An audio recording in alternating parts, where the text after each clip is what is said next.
Cristo anunciou, Kardec codificou, à luz de um novo tempo, a doutrina se firmou. O movimento cresceu, a verdade se estendeu. O tempo há de passar, Cristo há de renascer. Olá, mais uma vez aqui nos encontramos. Cordiais saudações, desejando paz, tranquilidade, amor e que possamos manter a nossa fé. Vamos aqui dar continuidade a esse nosso trabalho com esse propósito salutar de que possamos realmente compreender a doutrina espírita. Sem mais delongas, para que não fique muito longo essas nossas apresentações, vamos partir então para a nossa aula, a nossa instrução, o nosso comentário de hoje. Então, dando prosseguimento a esse estudo sistematizado, como a gente havia dito, lembrando sempre que nós estamos trabalhando com essa visão, com essa edição revisada da Federação Espírita Brasileira, pegando o básico, está sendo exatamente dessa revisão, desse programa fundamental chamado de Tomo 1, e acrescentando com outros detalhes para que fique de uma forma bem, para que fique bem explicado o desejo que nós então temos aqui de trazer esse trabalho. Hoje então nós vamos trabalhar hoje hoje nós vamos entender por que nós chamamos a doutrina espírita, por que nós consideramos a doutrina espírita como a terceira revelação. Por que o Espiritismo é a terceira revelação? Como é que nós consideramos isso, o Espiritismo, dessa forma? E aí vocês procurem compreender que nós estamos falando de uma revelação, terceira revelação. E nós vamos buscar, então, o que é revelação? O que o dicionário nos traz como revelação? Vamos lá no velho Aurélio. Ele diz que revelação é tirar o véu, deixar-se ver, mostrar-se, manifestar-se. Diz que é fazer conhecer, divulgar, propagar. Revelou a descoberta em primeira mão. Mas o que diz para a gente o Espiritismo com relação a isso? Nós vamos lá na Gênesis, lá no capítulo 1, no item 2 da Gênesis, e nós vamos encontrar lá uma definição parecida com a do Aurélio. Revelar vem do latim revelare, cuja raiz velum, véu, significa literalmente sair de sob o véu, descobrir-se, sair-se, voltar-se. É figuradamente descobrir, dar a conhecer uma coisa secreta ou desconhecida. Não é que não existe, uma coisa desconhecida. E aí nós vamos buscar alguma coisa para que a gente possa entender essa descoberta. O que é descoberta? E aí eu procurei Copérnico. Nicolau Copérnico, astrônomo, matemático, um assim, dos primeiros que apresentou esse modelo matemático do heliocentrismo, onde a Terra é que não está se movendo, onde a Terra ela é a que se move, não a que não está se movendo, mas é ela que se move. Antes de Copérnico, a Terra era vista como o centro do universo, porque ela ficava parada e tudo se movia. Uma outra teoria, que já existia na época, chamada geocentrismo. Essa teoria foi elaborada bem antes, lá por Hiparco, Hiparco antes de Cristo ainda, e depois ela foi expandida por Ptolomeu. já depois de Cristo também, confirmando essa teoria de que realmente a Terra era o centro do universo, observava-se tudo em torno da Terra. E essa teoria foi defendida pela Igreja Católica, porque nós sabemos que a Igreja Católica ela foi assim a determinante, a determinadora dos acontecimentos, né, do que era, do que poderia ser ou não ser, durante muitos séculos, né, dentro da nossa história, dentro de muito tempo dentro da nossa história. Ela aqui, até porque colocava-se, concordava-se com a Bíblia.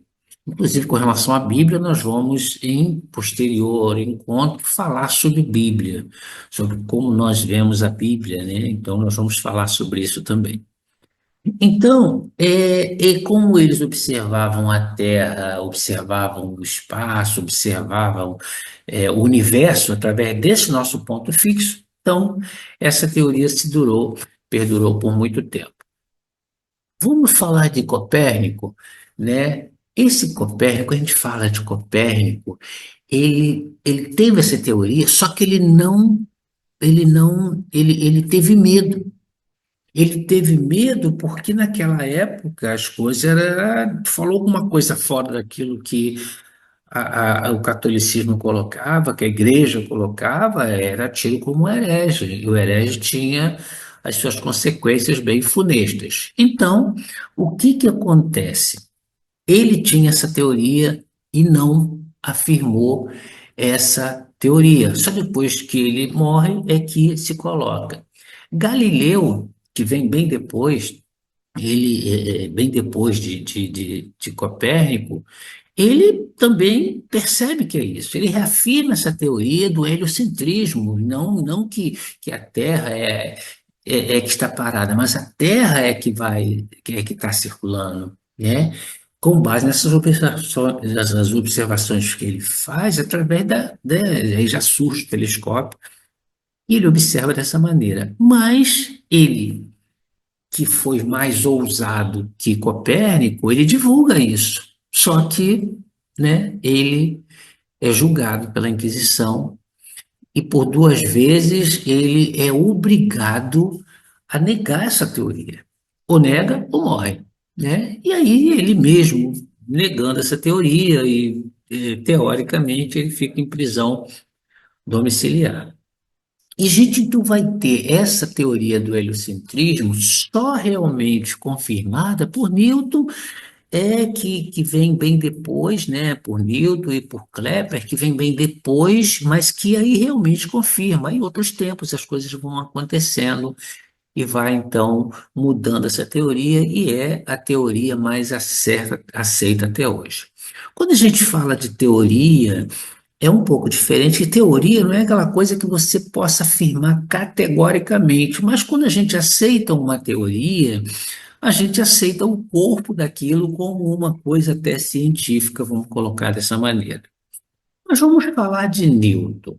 Vamos falar desse físico inglês, Newton, né, que a gente aprende lá nos bancos escolares, que Newton ele está sentado embaixo de uma macieira e cai uma maçã. E aí ele observa aquilo não como todos nós observamos, mas por que que essa maçã caiu, né? E aí ele descobriu ou ele criou a lei gravitacional do universo, que existe um campo de força, que as coisas caem sempre nesse sentido. Ou é o que é que aconteceu, né?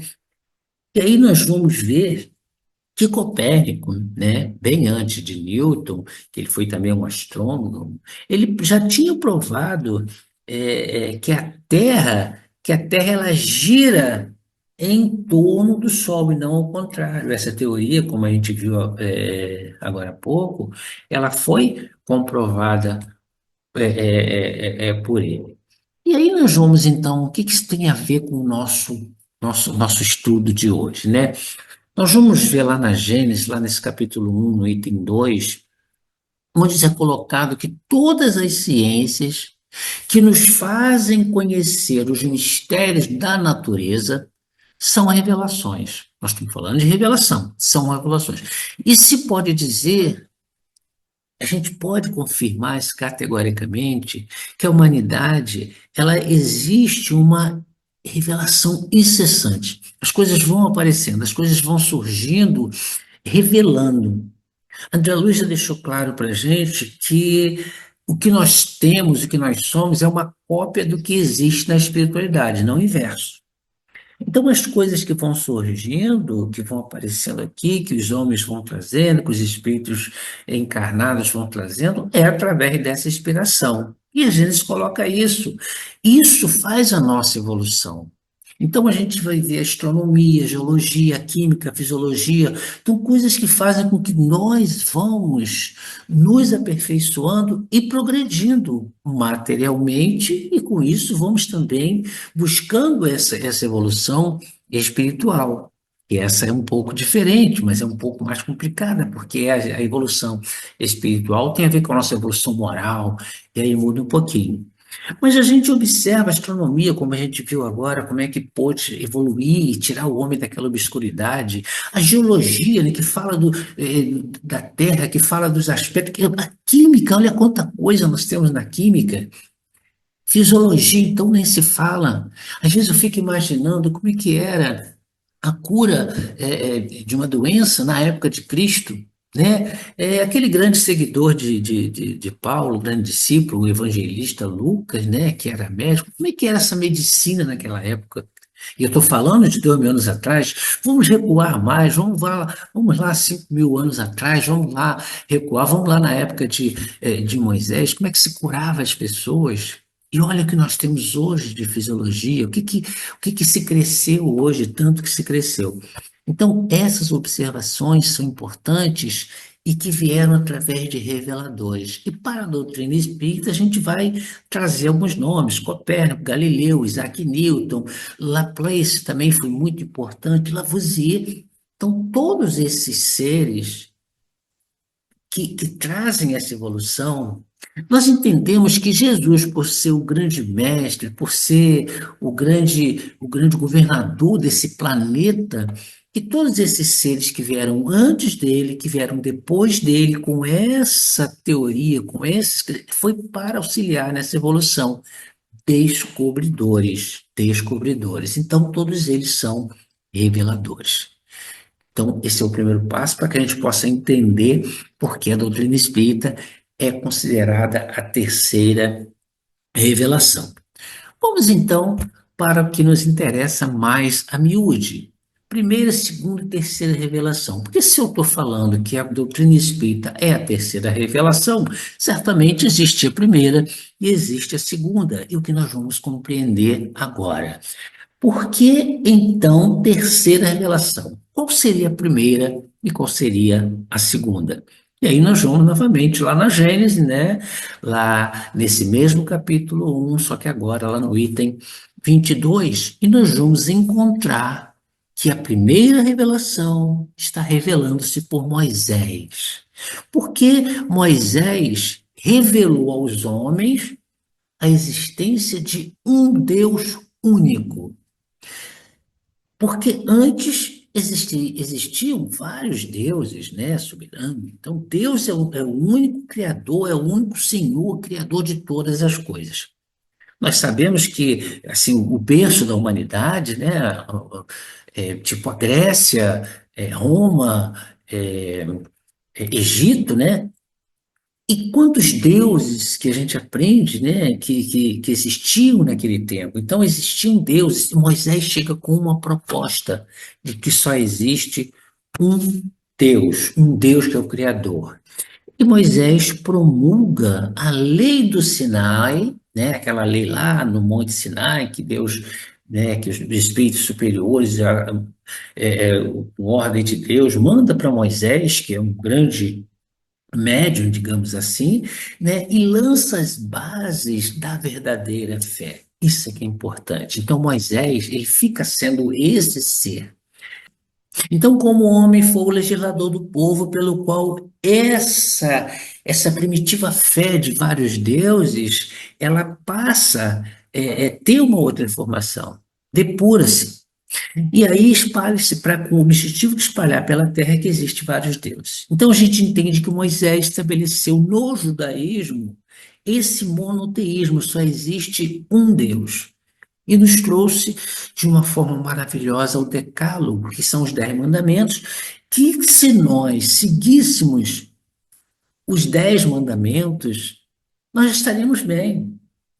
Nesse período, principalmente, eu falo nós seguíssemos, porque nós estamos aqui no século XXI, mas como nós somos seres milenares, criados há muito tempo, né, muitos de nós estavam nesse período também, e Moisés buscando essa nossa evolução, buscando esse nosso crescimento. Vamos então para o segundo, né, para a segunda grande revelação, que também está lá na Gênesis, só que agora no item 22, nos dizendo que o grande revelador, que a segunda grande revelação é Jesus. Porque Jesus, porque o Cristo, ele pega essa antiga lei, não veio destruir a lei, né? Porque são leis eternas, o Decálogo é uma lei divina que a gente considera, e ele rejeita só aquela parte transitória, aquela parte do homem, aquela parte da legislação humana que nós sabemos que é muito falha. Que ela, na realidade, foi puramente disciplinar, porque Moisés precisava de uma lei, ele chegou à conclusão de que ele precisava de uma lei para domar aquele povo tão rebelde que ele liberta do Egito.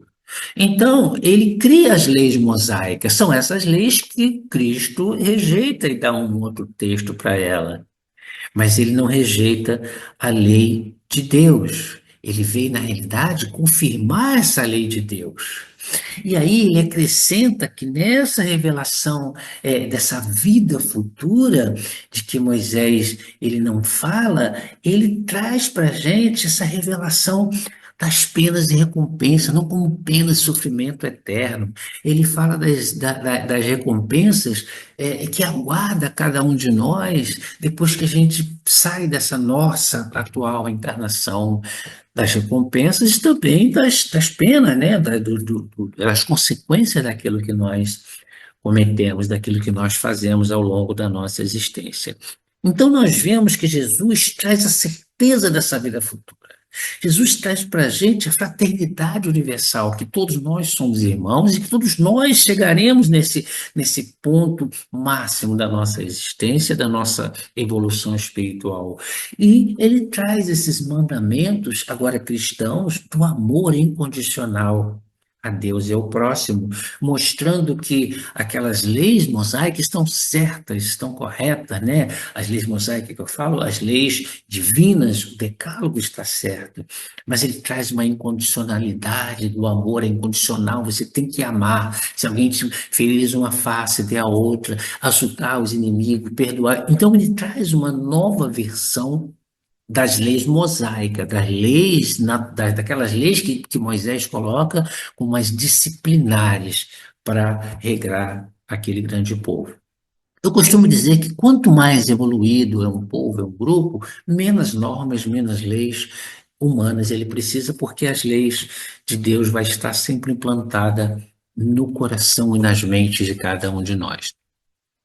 Lá na Revista Espírita de 1861, nós vamos utilizar muito a Revista Espírita, existe uma comunicação de um senhor que ele não dá um nome, só coloca como R, e ele é de Monhose. Monhose é eu diria assim, um distrito, uma capital, é uma região, né, que essa região, ela é uma região da França também, né, e seria uma grande região da França, onde ele traz informações que várias pessoas traziam, perguntas, traziam informações, tanto para confeccionar, né, na feitura das obras básicas, como da revista espírita, que nós vamos falar futuramente sobre ela. E ele fala assim, Kardec se pronuncia nessa revista, que um dos nossos assinantes, de Monhose, nos envia carta de comunicação, e ele fala, né, em todas as comunicações feitas à Sociedade Parisiense de Estudos Espíritas, cita-se Jesus como sendo que ensinou a maior, a mais bela moral.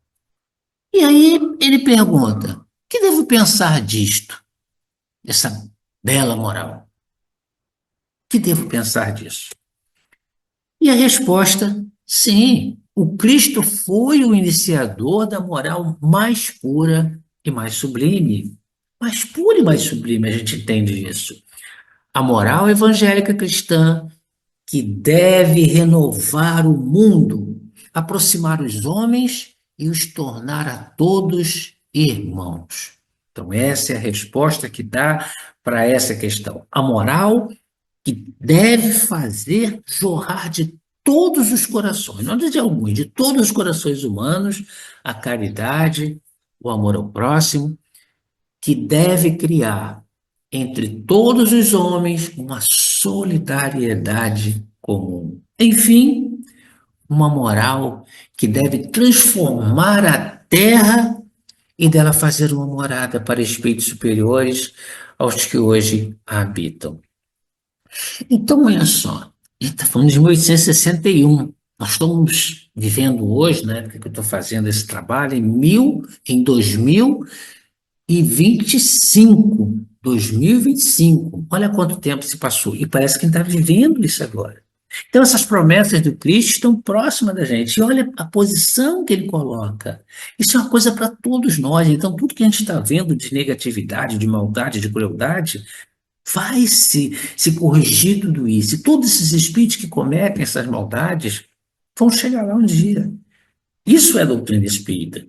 Agora, claro, um vai mais lento, um vai mais rápido, né? E esses que estão fazendo isso, infelizmente, vão ter que passar por situações complicadas para resgatar todo o mal que se faz, porque ninguém fere a ninguém sem ferir a si próprio. Bom, até agora, a humanidade, né, da era cristã, né, todos nós, recebemos a grande revelação em três aspectos essenciais. Moisés de primeiro, né? Moisés trouxe o quê? A missão da justiça.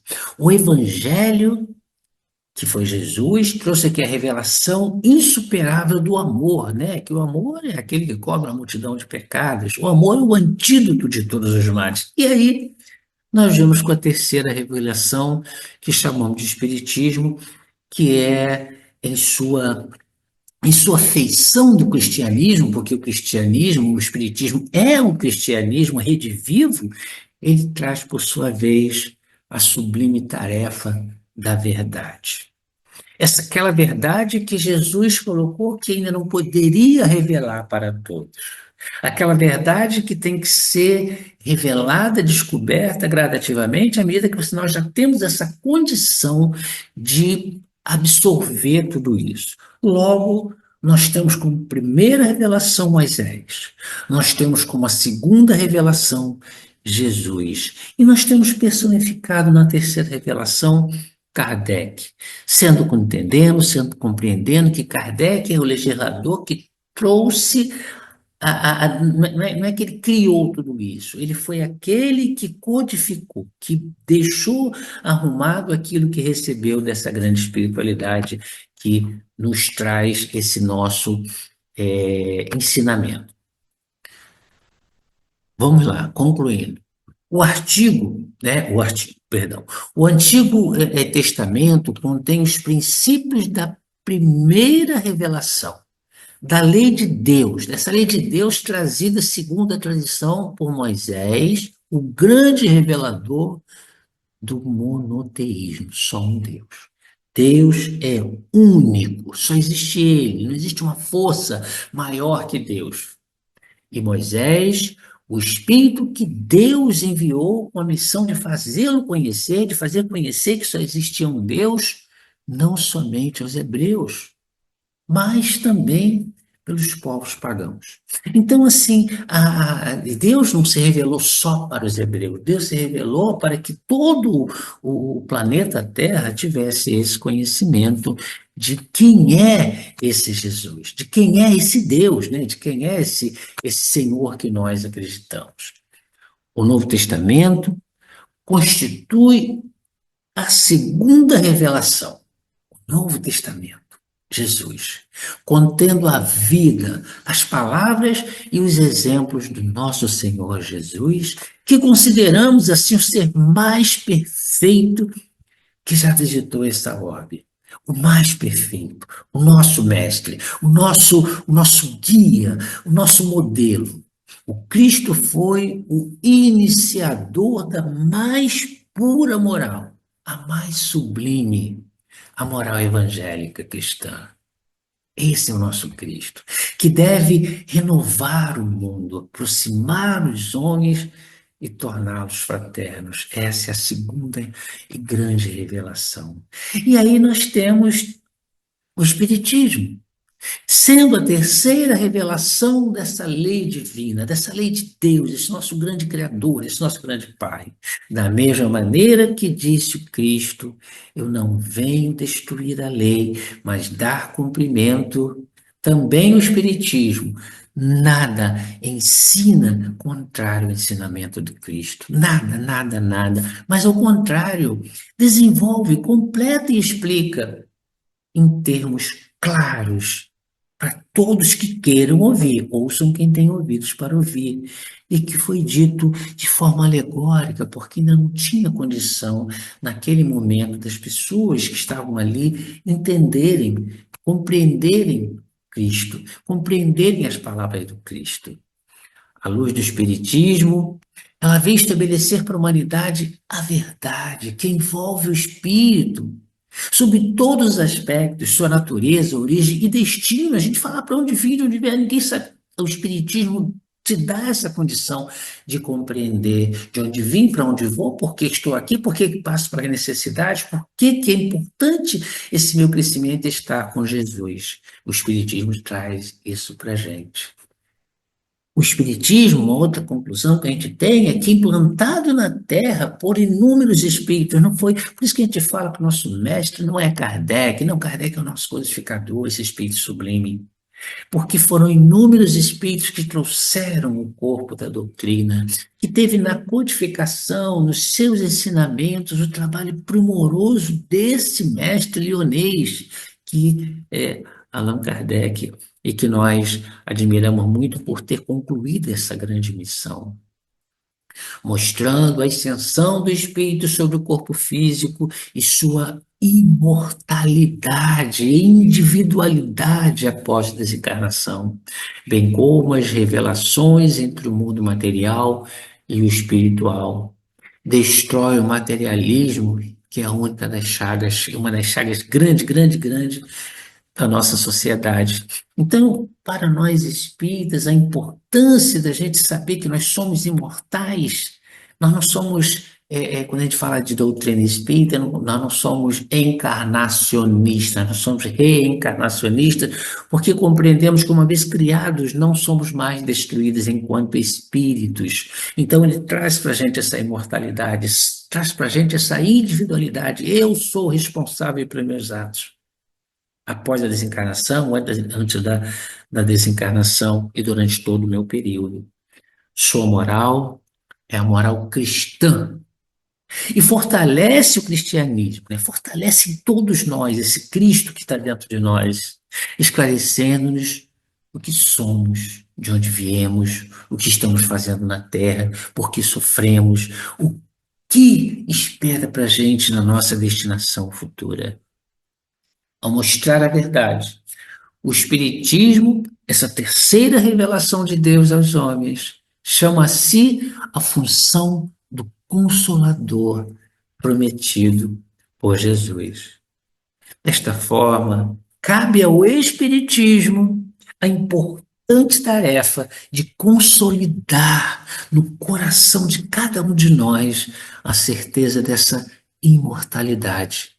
Porque quando compreendemos essa imortalidade do Espírito, que somos nós temos uma outra visão muito importante da vida. Nós damos um outro valor a essa nossa existência material.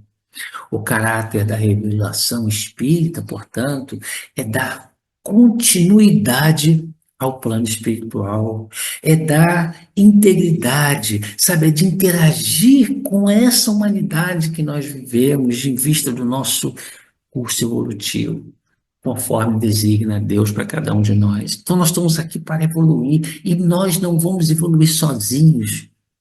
E o Espiritismo está aí, esse curso que a gente está fazendo, esse estudo que a gente está fazendo, as outras lições que a gente tem, Ou seja, todas essas nossas atividades que temos, que a gente procura dentro do nosso canal colocar e dar as instruções dos espíritos, é para nos auxiliar nessa nossa evolução, nesse nosso crescimento. Então, nós precisamos desses exemplos, nós precisamos, sabe, de estar cada vez mais conectados com esse Cristo. Porque quando se fala assim, é que a gente vê algumas religiões falar que só Cristo salva. Quando a gente ouve falar que tem que seguir Jesus, a gente entende, compreende que tem que ser dessa maneira, só que através do nosso esforço. Não são só através de palavras, são através de ações. Não basta eu dizer que sou cristão, eu preciso atuar enquanto cristão. E a doutrina espírita nos dá essa posição. Portanto, chegamos ao final de mais esse momento de reflexão, de estudo, de ensino, de aperfeiçoamento de cada um de nós, e vamos prosseguir. E vamos prosseguir, e aí a gente solicita que, sabe, que assistam, tire suas conclusões.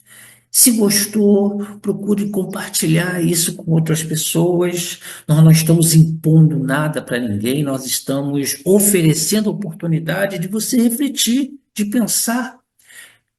Porque esse é um instrumento, nós vemos a doutrina espírita como o instrumento maravilhoso de crescimento, de evolução, crescimento de oportunidade, de conhecimento da verdade. Porque quando se diz que conhecereis a verdade, e a verdade, ela vos transformará, e a verdade vos fará seres melhores, que vai te libertar, mas eu preciso, conhecendo a verdade, atuar enquanto essa verdade. Não adianta eu conhecer e ficar realmente a par dela, porque aí, na realidade, eu sou mais culpado, eu sou mais devedor, eu crio mais débito quando isso acontece. Portanto, eu peço a Deus que abençoe a cada um de nós, a cada um dos que estão nos assistindo, seja em que momento for, em que época for, e façam contatos, tá? Tem dúvidas, faça contato, que nós vamos procurar responder, vamos procurar dar orientação, vamos procurar mostrar onde é que se pode procurar mais sobre o assunto, para que a coisa fique bem esclarecida. Mas faça essa caridade de oferecer essas oportunidades para outras pessoas. E assim nós aguardamos vocês no nosso próximo encontro. Lembrando que todos os que já se passaram, os encontros já passaram, está lá, é só entrar no YouTube da SEAC, é só acessar e vai ter lá o playlist lá, desde o primeiro encontro até todos eles que a gente tem aí pela frente. Que a paz de Deus esteja presente em todos os nossos corações. Outros mundos habitar, aqui no infinito ou em qualquer lugar, de certo encontrará a mesma lei natural, regendo a sinfonia da vida universal. Nascer, morrer, renascer ainda e progredir sem cessar. Tal é a lei. Nascer, morrer, renascer ainda e progredir sem cessar. Tá